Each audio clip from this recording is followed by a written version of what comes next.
আমরা জানি নির্বাচনে রাজনীতিতে আমরা প্রতিদ্বন্দ্বিতা করব, একে অন্যের বিরুদ্ধে হয়তো বলবো, কিন্তু সেটা যাতে কখনোই একটা সীমাকে অতিক্রম না করে এবং আওয়ামী লীগকে যাতে কোনো সুযোগ সুবিধা করে না দেয়, এই ব্যাপারে আমরা সকলেই ঐক্যমত পোষণ করেছি।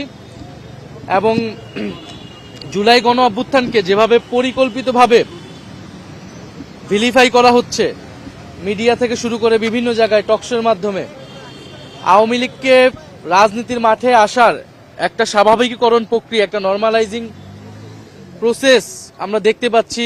বিশ্ববিদ্যালয়গুলোতে দেখছি আওয়ামীপন্থী শিক্ষকরা গোপন মিটিং করার সুযোগ পাচ্ছে। আমরা কোর্ট পাড়ায় দেখতে পাচ্ছি যে জয় বাংলা স্লোগান হচ্ছে। আমরা টকশোতে দেখছি এরকম আওয়ামীপন্থী বুদ্ধিজীবীরা আসছে। আমরা ভোটের মাঠে দেখছি যে জাতীয় পার্টিকে প্রস্তুত করা হচ্ছে।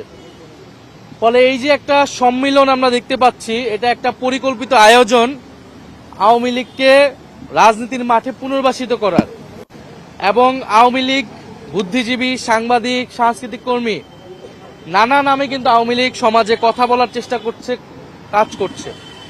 ফলে আওয়ামী লীগকে শুধু রাজনৈতিকভাবেই নয়, বা এই যে সন্ত্রাসী তাদেরকে তো মোকাবেলা করতে হবে প্রশাসনিকভাবে, কিন্তু একইভাবে বুদ্ধিভিত্তিকভাবে যে আওয়ামী লীগকে যারা রাজনীতির মাঠে আনার চেষ্টা করছে, এইটার বিরুদ্ধে আমাদের সকল দলকে তৎপর হতে হবে।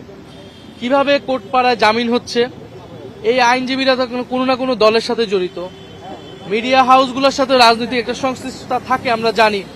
আমরা সর্বাত্মকভাবে সেই জাতীয় ঐক্য ধরে রাখতে আমরা কাজ করব, আমরা সহযোগিতা করব। এবং প্রধান উপদেষ্টাকে আমরা বলেছি যে সরকারকে আরো কঠোর হতে হবে, নির্বাচন কমিশনের উপর সেই আস্থাটা থাকতে হবে যাতে তারা সবাইকে নিরাপত্তা দিতে পারে।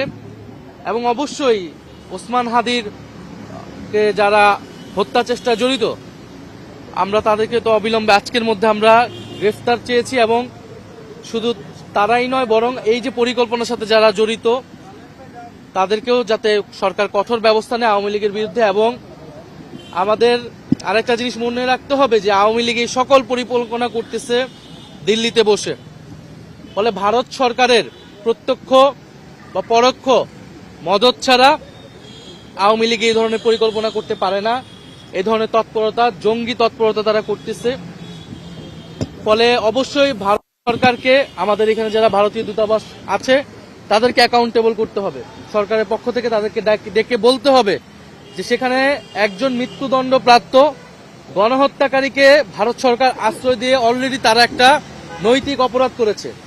এখন তারা বাংলাদেশকে অস্থিতিশীল করার জন্য সেই আওয়ামী লীগকে তারা সহায়তা করতেছে। আমরা দেখেছি 5ই আগস্টের আগে ভারত আওয়ামী লীগকে প্রত্যক্ষ পরোক্ষভাবে সহায়তা করেছে, অবৈধভাবে ক্ষমতায় টিকে থাকতে সহযোগিতা করেছে, বাংলাদেশের রাজনীতিতে সবসময় হস্তক্ষেপ করেছে। ফলে ভারতের প্রতিও এবং এখানে যারা দূতাবাস রয়েছে তাদেরকে সরকার কঠোরভাবে বলতে হবে। এবং রাজনৈতিক দল হিসেবে আমরা আমাদের জায়গা থেকে অবস্থান অবশ্যই জানাবো।